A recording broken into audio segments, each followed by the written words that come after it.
Takže já vás tady vítám na své osobní zpovědi.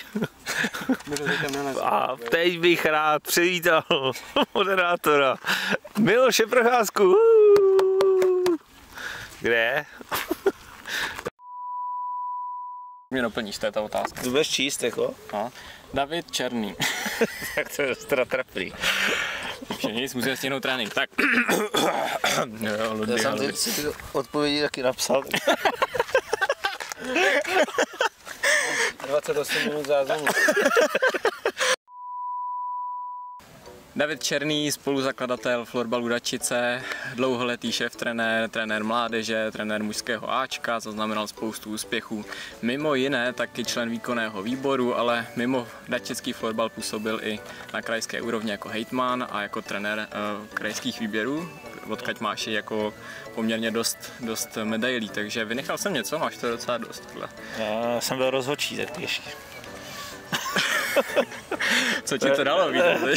Důležitý, si myslím. Jsem vždycky taková černá. Ale jinak si myslím, že to řekl přesně. Hráč ještě taky, to nevím, jestli tam máš. Že jsem hrál. No já vidíš to, takhle se. Jsem tam měl taky výrazný úspěchy. Například. No, budeme dál. Bylo to pro tebe jako obtížný tohle všechno zvládat a působit na tolika vlastně místech? Tak samozřejmě jsem nepůsobil na všech místech jako najednou, to bylo jako postupem času a obtížné to bylo. No. Protože ten čas to bralo hrozně moc a ne vždycky jsem jakoby dostával na zpátek to, co jsem jako doložil. Takže mi to bralo energii. Lituješ toho? To vůbec ne.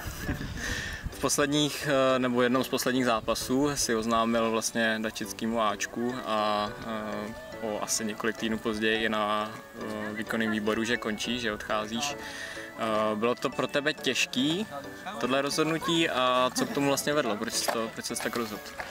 Tak já mám pocit, že jsem tohle to měl v hlavě hrozně dlouho, že skončím, ale vždycky mě jako něco nakoplo, že to zase jako chci zkusit. Ale těžký to, jako je to kus života, no. Takže jo, trochu těžký to bylo. Oznámit to už tak těžký nebylo, protože jsem to prostě věděl. A hlavně nová životní etapa, která mě čeká, mě k tomu vlastně donutila, dalo by se říct. A co tě čeká, jestli nám to můžeš takhle prozradit? Můžu, čekám potomka se svojí ženou a už se na něj těším. Ještě zůstaneme chvíli u toho florbalu. Co si myslíš, že jsi jako po sobě zanechal, co bylo to nejvíc, co jsi jako nechal?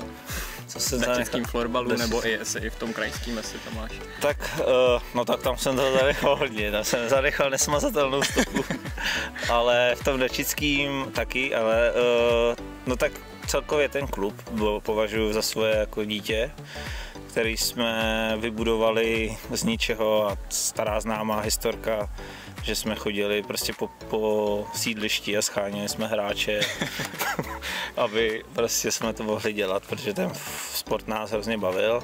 Takže společně s Michalem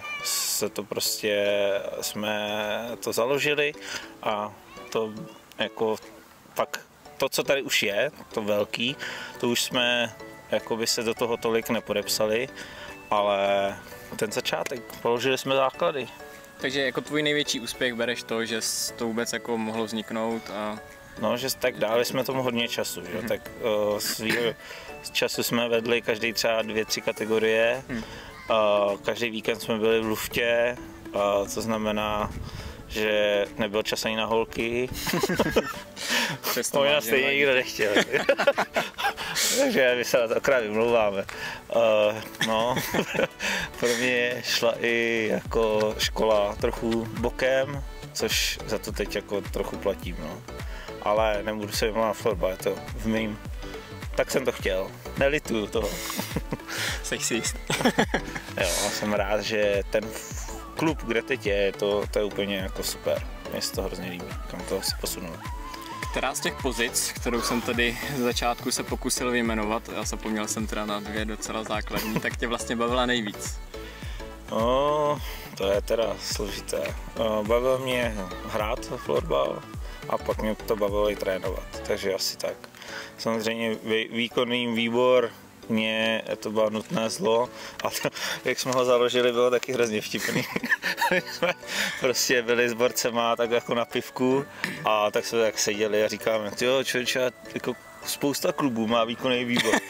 No to jo, tak si to taky založíme. Tak jo, tak budeme ve výkonném výboru, co jsme tady. Takže do prvního výkonného výboru byl Řízek, Kubí, já, JR a ještě tam byl někdo s náma na tom pivu.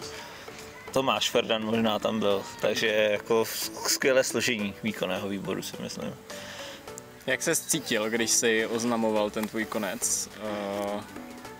Bylo to jako spíš nějaký melancholický, nebo už jako jsi to bral, že to je uzavřený a že to tak prostě je?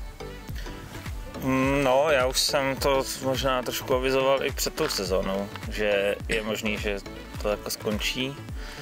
Jsme to tak jako pomalu jsem to předával mladším a zkušenějším. A ti se na to, no to je jedno, tak teď to bude trénovat někdo jiný. Držíme palce Ráďovi. A už jsem to jakoby tak nějak tušil před sezónou, že to bude asi poslední. Takže s tím jsem se jako vyrovnal. A hrozně nerad se jako dívám takhle dozadu, protože by mě to asi by to bylo, jak říkáš, melancholické.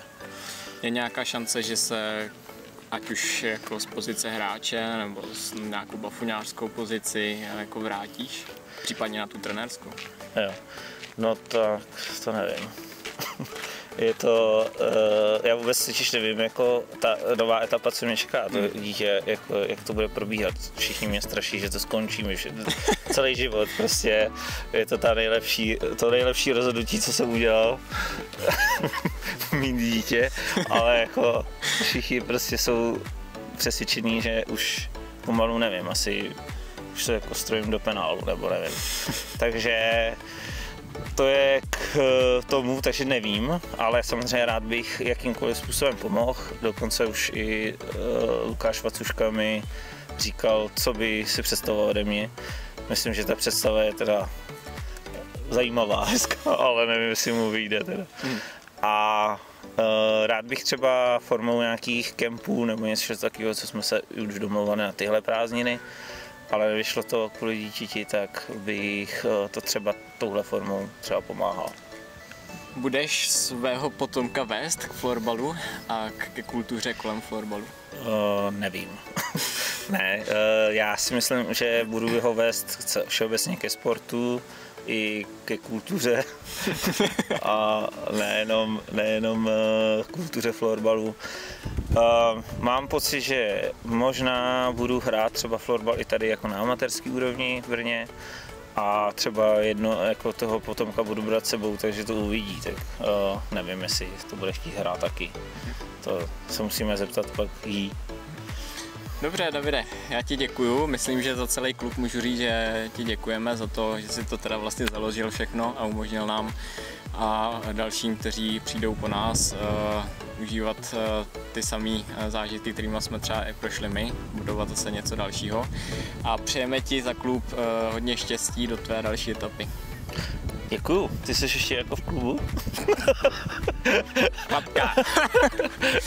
Já jsem myslel, že už tam nepůsobíš, dobře. Já děkuju. Jak říkám, já si myslím, že úplně jako s dačickým florbalem nekončím, že minimálně budu navštěvovat zápasy Ačka, nebo minimálně se o to snažit a budu se taky snažit pomáhat prostě, jak mi to z mé pozice půjde. Takže držte se, to, co jste vybudovali, je skvělý a